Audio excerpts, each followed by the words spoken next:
Amigos de Ideal Espírita, abraço fraterno e as nossas saudações em Jesus.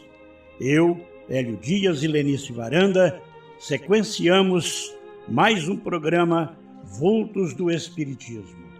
Ave Cristo para os grandes vultos do cristianismo.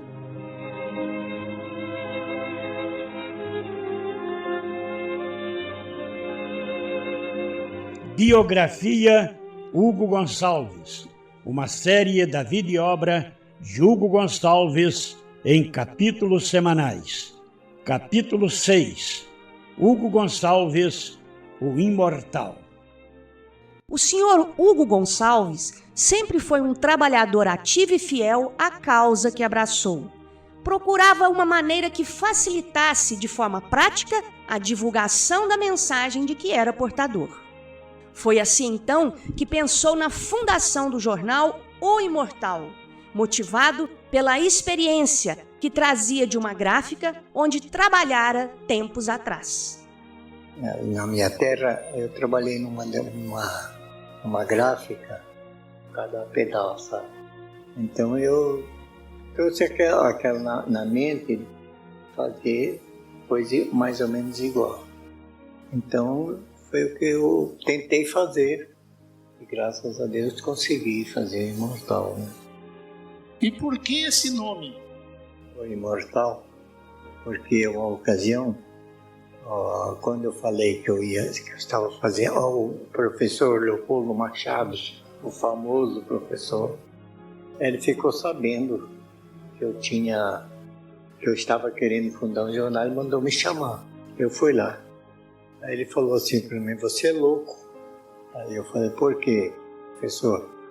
Porque já nasceram tantos jornais e morreram no tempo.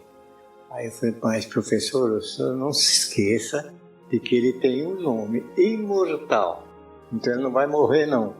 Aí ele falou: veremos. Aí. O jornal O Imortal é um capítulo importante na vida de Hugo Gonçalves. Circula no Brasil inteiro, chegando também a alguns outros países. Discretamente, mas chega. Circula ininterruptamente desde dezembro de 1953.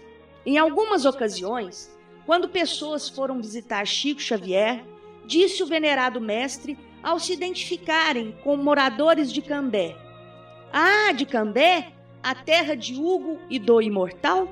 Chico era um assíduo leitor. O Imortal, jornal fundado pelo conhecido paizinho de Cambé, assim chamado carinhosamente por todos os companheiros de ideal. O Imortal tem uma história muito bonita na divulgação da mensagem consoladora do Evangelho de Jesus. Um repórter do programa Visão Espírita, da TV Espírita de São José dos Campos, perguntou ao senhor Hugo Gonçalves como foi que ele chegou aos 100 anos de idade. Eu cheguei porque eu não fumo, não bebo, não jogo, não falo mal de ninguém.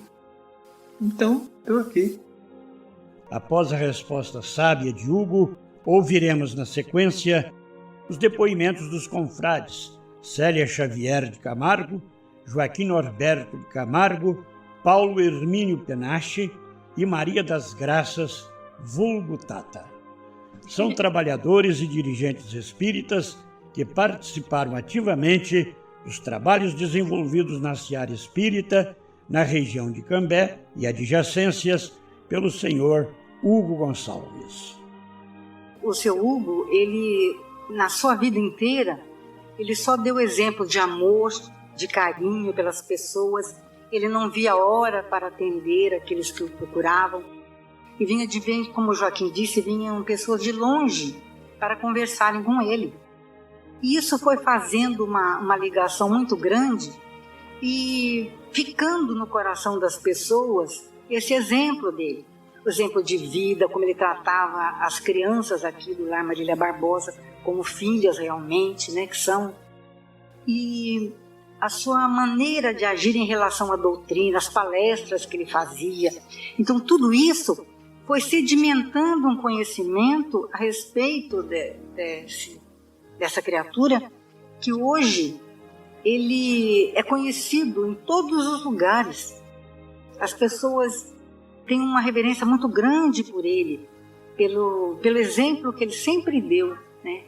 Aqui na doutrina espírita, como homem, como cidadão, aqui em Cambé e em outros lugares também.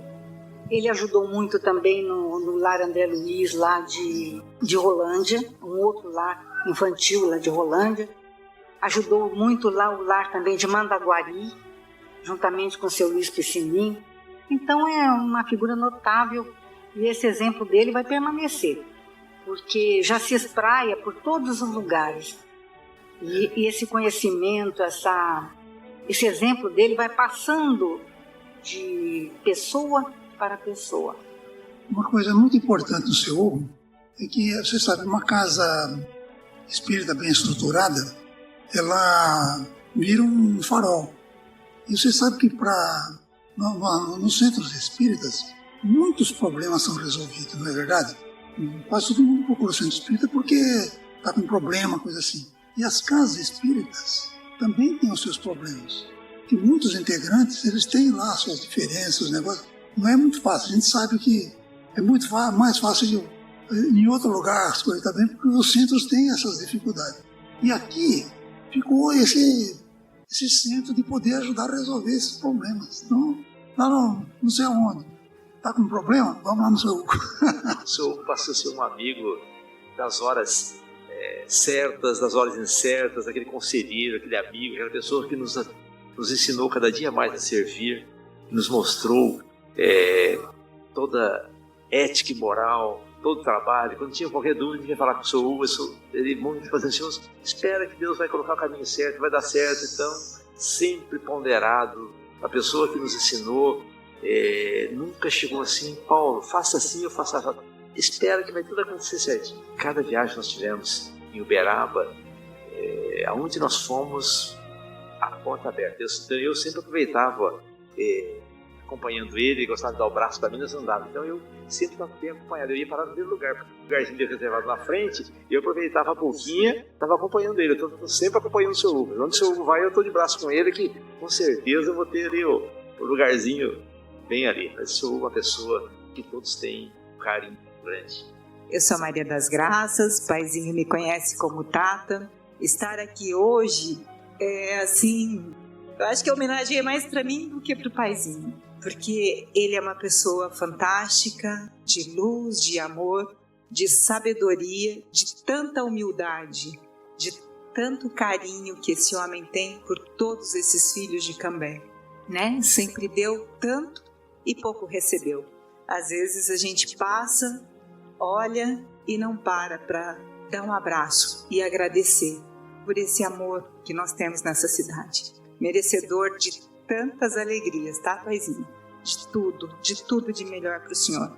Que Deus continue, te ilumine e te abençoe sempre. Eu te amo e você sabe disso. E nós te amamos também. Que Deus te abençoe. Um beijo grande no teu coração. Obrigada por tudo. Obrigada por tudo.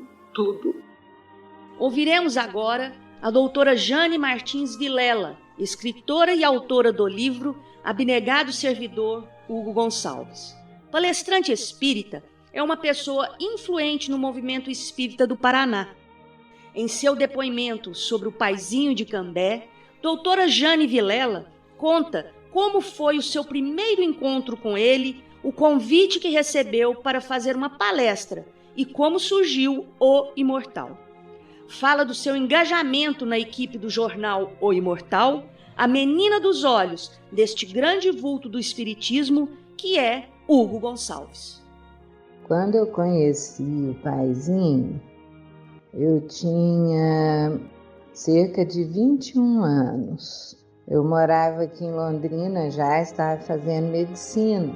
Bateu à porta da casa onde eu morava uma senhora, Dona Clarice, que se apresentou para mim num sábado. E ela disse que tinha conhecido o Jerônimo em Uberaba, e o Jerônimo passou o meu endereço para ela. Aí, conversando, ela me perguntou se eu conhecia o Paizinho de Cambé.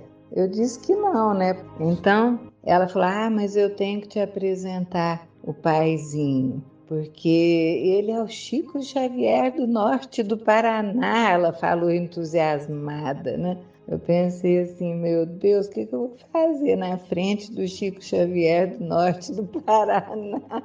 Ele vai me olhar, vai saber de todos os problemas de todas as minhas vidas passadas, né? Porque a gente ouvia muito isso, que o Chico via a pessoa, sabia tudo que ela tinha feito em outras encarnações, né? Mas aí eu concordei.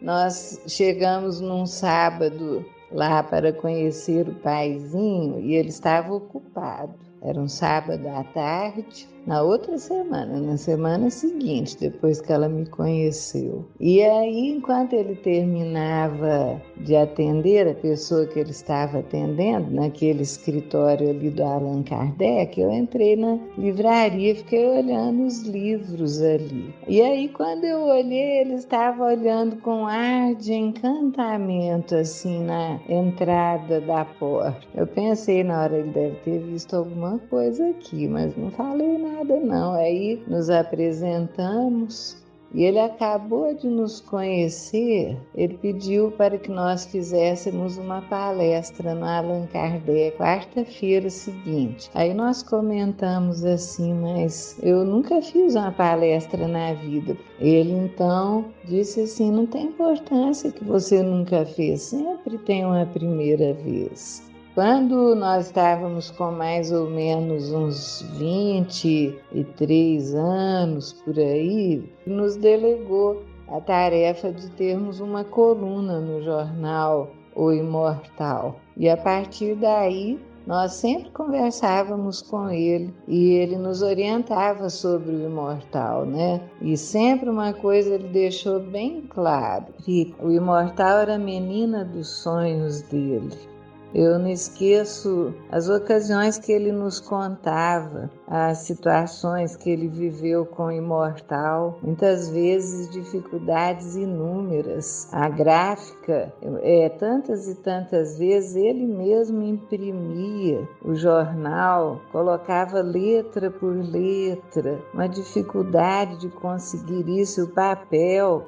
Uma certa ocasião ele foi até Curitiba uma vez porque ele estava sem dinheiro para continuar o Imortal e ele achava que nunca que se devia interromper, achando que depois poderia voltar, porque nenhuma das obras espíritas que ele tinha visto interrompidas depois retornavam. Então ele queria sempre continuar. E ele foi para Curitiba tentar lá na Federação Espírita, uma dificuldade, não conseguia o que ele precisava para manutenção. Aí ele estava lá na Federação Espírita, uma senhora mediunizada incorporou o espírito do Carbachútel, que disse a ele que ele não ficasse desesperado nem preocupado, que muitas vezes ele, Chútel, também havia chorado por causa do Clarim, que o Imortal era um jornal de raiz, era um jornal de futuro, que daria tudo certo, que ele conseguiria, que ele não esmorecesse. Quando ele retornou para Londrina, ele conseguiu, no local que estava fechando, eles estavam vendendo papel de bobina, ele comprou por um preço baratinho, conseguiu manter o jornal mais um tempo, difundia o jornal no mundo inteiro. Diz o nosso querido Paizinho, e nós compilamos no Abnegado Servidor, do jeito que ele nos falou. O Imortal. O Imortal nasceu de uma conversa entre mim e Luiz Piscinim.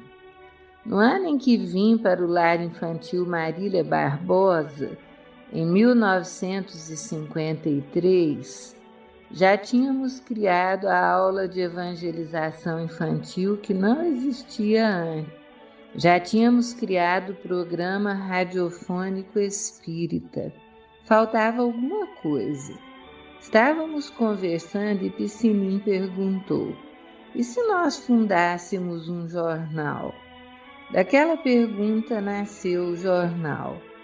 No dia seguinte, os artigos estavam prontos. Levei a uma gráfica aqui na cidade mesmo. Imprimiu mal, vinha à prova, corrigia, levava de volta, saía com os mesmos erros. Foi uma luta muito grande. Ele começou a circular no dia 25 de dezembro de 1953.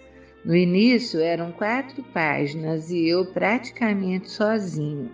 Por alguns anos ele permaneceu assim, circulando com 4 páginas, com muitas dificuldades.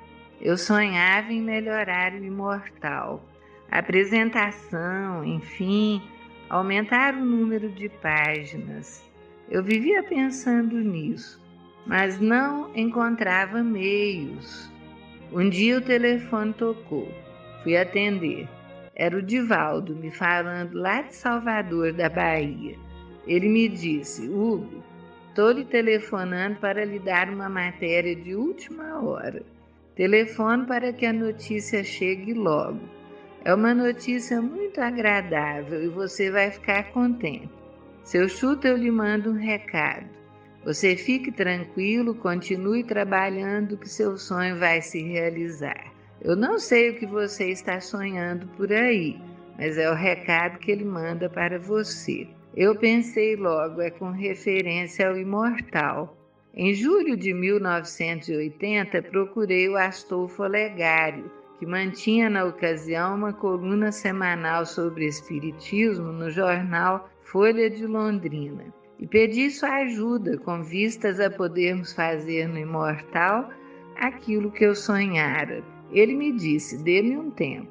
O tempo passou, foram mais de 3 anos de espera, até que um dia, parece-me que em setembro de 1983, Astolfo apareceu lá em casa, trazendo sua resposta e os planos que resultaram na transformação do jornal, que em dezembro de 1983, quando completava 30 anos de existência, passou a ser impresso nas oficinas da Folha de Londrina, nos moldes em que ele circulava, evidentemente sem as cores e com menos páginas, pois no mês do seu 30º aniversário o jornal passou a sair com 12 páginas ampliadas para 16 em meados de 1986.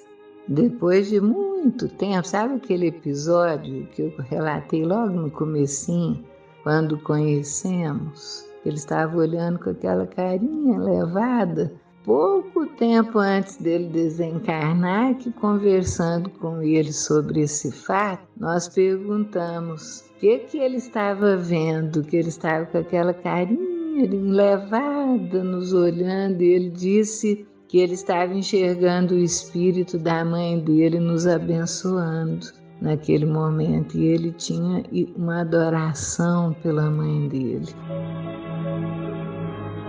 Chegamos ao final do programa Vultos do Espiritismo, com Hélio Dias e Lenice Baranda, apresentando a série Vida e Obra de Hugo Gonçalves.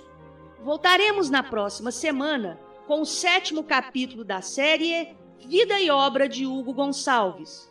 Capítulo 7. Paizinho Hugo, mediunidade ao pé da letra. Uma boa semana a todos e Ave Cristo em nossos corações.